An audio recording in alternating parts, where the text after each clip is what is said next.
자, 이번 시간에는 원의 방정식에 대해서 알아보도록 하겠습니다. 원의 방정식. 자, 원이란 게 무엇인가? 자, 원은 한 점에서 같은 거리에 있는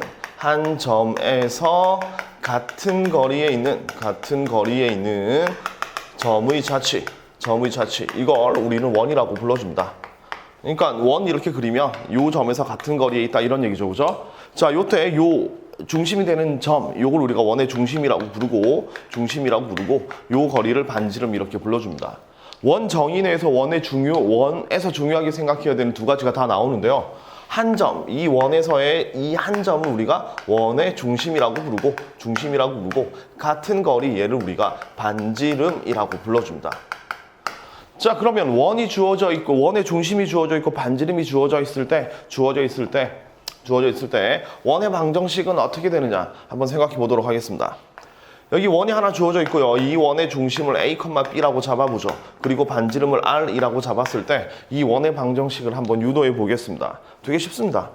자, 이 원 위에 있는 한 점을 요 점을 P라고 잡고 X, Y라고 잡으면 우리가 알고 있는 건 요걸 우리 C라고 잡아볼까요? C라고 잡았을 때 CP의 길이가 R이다. 요걸 알 수 있는 거죠, 그죠? 그러면 거리 공식에 의해서 C에서 P까지의 거리는 루트의 X-A의 제곱 더하기 그 다음에 Y-B의 제곱이 됩니다. 이게 바로 R이다라고 쓸 수 있죠, 그죠? 자, 요 상태에서 양변을 제곱해주면 이제 최종적으로 X-A의 제곱 더하기 Y-B의 제곱은 R의 제곱이다라는 식이 만들어지는데 요게 바로 원의 방정식입니다. 이걸 우리가 뭐라고 부르냐면 원의 방정식 이렇게 불러주는 겁니다. 자, 되게 심플합니다. 원은 중심하고 반지름을 구해서 이렇게 써주면 됩니다. 중심하고 반지름을 구해서 이렇게 써주면 돼요. 자, 연습을 한번 해볼까요? 자, 만약에 중심이 1,2고 반지름이 3이다. 라고 주어져 있으면 그냥 이 공식에 밀어 넣으면요. 중심이 1,2니까 X-1의 제곱 더하기 Y-2의 제곱은 반지름 3이니까 9 이렇게 써주면 되죠? 맞죠? 아무 문제가 없는 겁니다. 자, 두 번째는 원의 방정식이 써 있으면 그걸 보고 중심하고 반지름을 찾으면 되는 거예요. 자, 예를 들어서 x 플러스 1의 제곱 더하기 y 제곱은 5다라고 주어져 있으면 얘가 0 되는 값 마이너스 1이죠, 그죠? 얘가 0 되는 값 그냥 0입니다, 그죠? 그래서 얘가 0 되는 값을 뽑아와서 중심은 마이너스 1,0이고 여기 나와 있는 5가 반지름의 제곱이죠, 그죠? 반지름의 제곱이니까 반지름은 루트 5다라고 찾아주면 되는 겁니다. 중심하고 반지름이 주어져 있을 때 원을 만들어 쓰면 되고 그 다음에 원의 방정식이 주어져 있으면 여기서 중심과 반지름을 찾을 수만 있으면 되는 겁니다. 아주 심플합니다, 그죠? 다시 원은 뭐하고 뭐가 중요하다? 중심하고 반지름이 중요하다 이겁니다. 중심하고 반지름이 중요하다. 자, 예를 들어서 우리가 이전에 2차 함수를 했었죠, 그죠? 2차 함수. 자, 2차 함수는 모양하고 축이 중요합니다. 2차 함수는 모양하고 축을 찾아서 아래로 볼록이고 축이 뭐 A예요 라고 쓰면 이걸로 끝이에요. 개형 그릴 때 이걸로 끝입니다. 직선은 뭐가 중요하냐면 기울기랑 한 점이 중요합니다. 기울기랑 한 점. 기울기가 뭐야? 무슨 점을 지나? 이것만 알면 이 직선에 대해서 모든 것을 다 알고 있는 겁니다. 자, 오늘 배우는 원은 뭐냐면 원은 딱 두 가지만 알면 된다고요. 원은 뭐하고 뭐만 알면 된다? 원은 중심 어디? 그 다음에 반지름 몇? 이것만 알면 우리는 이 원에 대한 모든 것을 다 안다라고 생각하면 되는 겁니다.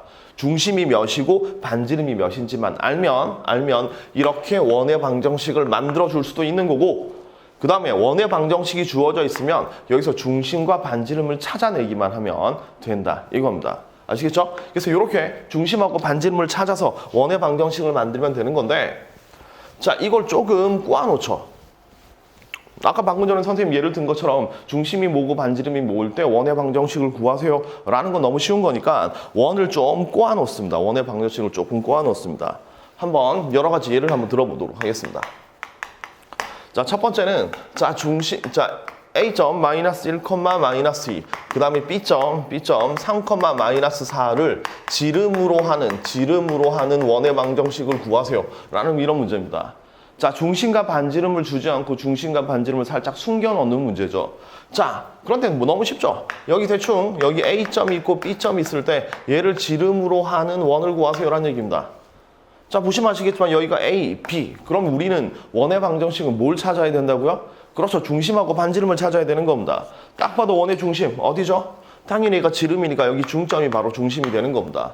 따라서 중심은 A, B의 중점이니까 두 개 더해서 2로 나누면 1, 두 개 더해서 2로 나누면 마이너스 3 이렇게 구할 수 있고요. 중심 찾았으니까 반지름 구하면 되겠죠. 반지름은 그냥 요 거리를 구하든 요 거리를 구하든 거리를 구해서 문제를 풀어주면 되는 겁니다. 아니면 A하고 B를 구해서 A, B 사이의 거리를 구해서 절반으로 끊어도 되는 거고요. 아시겠죠? 그래서 A부터 M까지의 거리를 계산하면 A, M의 길이가 바로 반지름이 될 테니까 자, 두 점 사이의 거리를 계산하면 루트에 요거 빼면 4가 되겠죠. 제곱하면 빼면 1 이렇게 되는 거니까 반지름은 루트 5죠. 따라서 원의 방정식은 x-1의 제곱 더하기 y 플러스 3의 제곱은 5 이렇게 쓰면 원의 방정식이 완성되는 겁니다. 아시겠죠? 이렇게 반지름, 중심을 정확하게 주지 않지만 우리는 찾아낼 수 있는 그런 문제가 됩니다. 자, 하나 더 예를 들어보죠. 자, 중심이 1,2고요. 중심이 1,2라고 주어져 있는데 중심이 1,2고 0,0을 지나는 원을 구하세요. 지나는 원. 자, 중심은 주어져 있지만 반지름은 주어져 있지 않죠. 그죠? 하지만 그림을 그려보면 자, 원을 하나 그리고 여기 중심이 1,2라고 되어 있습니다. 그죠? 그런데 여기 어딘가에 0,0이라는 점이 있다 이겁니다. 너무 쉽죠, 그죠? 0,0이라는 점, 요거 이어보면 이게 바로 반지름 되니까요, 그죠? 맞죠? 그래서 얘는 중심 주어져 있고 반지름은 구할 수 있단 말입니다. 여기서부터 여기까지 거리 구하면 딱 봐도 루트 5죠, 루트 5. 따라서 답은 얘는 x-1의 제곱 더하기 y-2의 제곱은 5 이렇게 쓰면 원의 방정식이 완성이 되는 겁니다. 되게 쉽죠, 그죠? 이렇게 원의 방정식은 어떻게든 중심과 반지름을 구해서 문제를 풀어주면 된다 이겁니다. 자, 좀 특이한 케이스로 축에 접하는 원에 대해서 한번 축에 접하는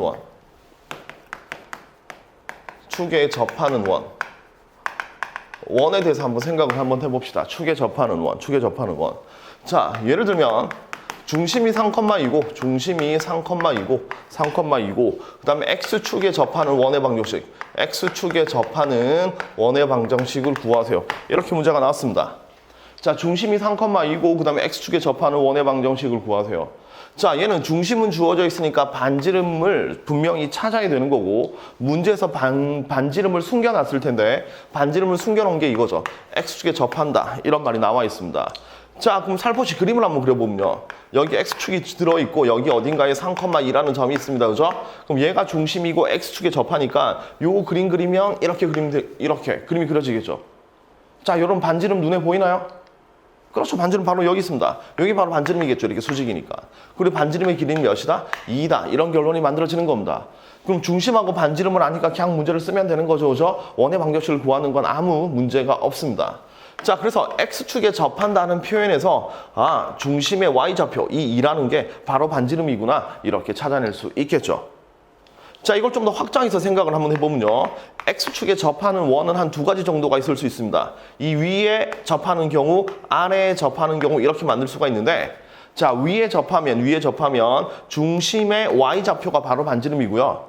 자, 아래에 접하면 중심의 Y좌표에 부호 바꾼 게 바로 반지름이 되겠죠, 그죠? 자, 예를 들어서 요 중심이 3,-2라면 밑으로 이만큼 내려왔으니까 반지름은 2죠, 그죠? 따라서 요 녀석의 절대값 이렇게 만들어지겠죠, 그죠? 맞죠? 그래서 굳이 결론을 내리자면 X축에 접하는 원은 반지름이 절대값 B랑 같다 이겁니다. 절대값 B랑 같다. 물론 B라는 건 중심의 Y좌표 이렇게 만들어줄 수 있겠죠, 그죠? 자, 이거랑 비슷하게 Y축에 접하는 원을 생각해보면 이게 바로 반지름이죠. 그럼 요거는 중심의 X좌표란 말입니다. 그죠? 그래서 왼쪽에 있을 수도 있다. 이렇게 생각할 수 있겠죠? 따라서 이걸 한번 정리해보면 요 지우고 정리를 한번 해보겠습니다. 요걸 정리를 한번 해보면 X축에 접하는 원은 접하는 원은 쓴 것처럼 반지름이 절대값 B랑 같다. 이렇게 표현할 수 있고요. 두 번째, Y축에 접하는 원은 반지름이 X좌표의 절대값이다. 이렇게 표현할 수 있고, 자, 마지막 하나만 더 해보죠. 자, X축, Y축에 접하는 원 이렇게 만들어진다고 봅시다. X축, Y축에 접하는 원. 자, X축, Y축에 접하는 원은 중심에서 이렇게 선을 그으면 요 길이가 모두 같죠? 따라서 얘는 중심 좌표가 A, A라면 반지름도 A 이렇게 되는 겁니다. 그죠? 맞죠? 자, 왼쪽으로 돌아가면 조금 차이가 있는데요.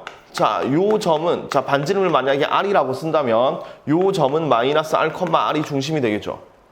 3, 4분면에서 만약에 접한다라고 친다면 반지름이 R이라면 요 중심은 마이너스 R, 마이너스 R 이렇게 될 거고 4, 4분면에서 접하게 되면 중심은 R, 마이너스 R 이렇게 될 겁니다. 어쨌든 중심에서 X축, Y축까지의 거리가 같고 그게 바로 뭐가 된다? 반지름이 된다. 이렇게 생각할 수 있겠죠. 그죠? 맞죠? 그래서 마지막 X축, Y축에 모두 접하는 원, X, Y축에 접하는 원은 반지름과 A의 절대값과 B의 절대값이 모두 같다. 요 녀석은 4분면에 따라 달라진다. 4분면에 따라서 달라진다. 요 정도 이해하면 되겠습니다. 자, 다시 한번 정리해보죠. 원의 방정식은 뭐하고 뭐만 찾으면 된다? 중심과 반지름만 찾으면 끝입니다. 그래서 중심과 반지름을 찾아서 이렇게 정리해주자라는 게 목표고 중심과 반지름을 어떻게든 좀 감춰야 되겠죠. 문제를 내려면. 그래서 이렇게 뭐 지름을 줄 수도 있고 한 점을 지나는 원 이렇게 줄 수도 있고 그 다음에 X축에 접한다, Y축에 접한다라는 이런 표현을 줄 수도 있습니다. 그 표현에 따라서 여러분 잘 연습을 하면 되겠습니다.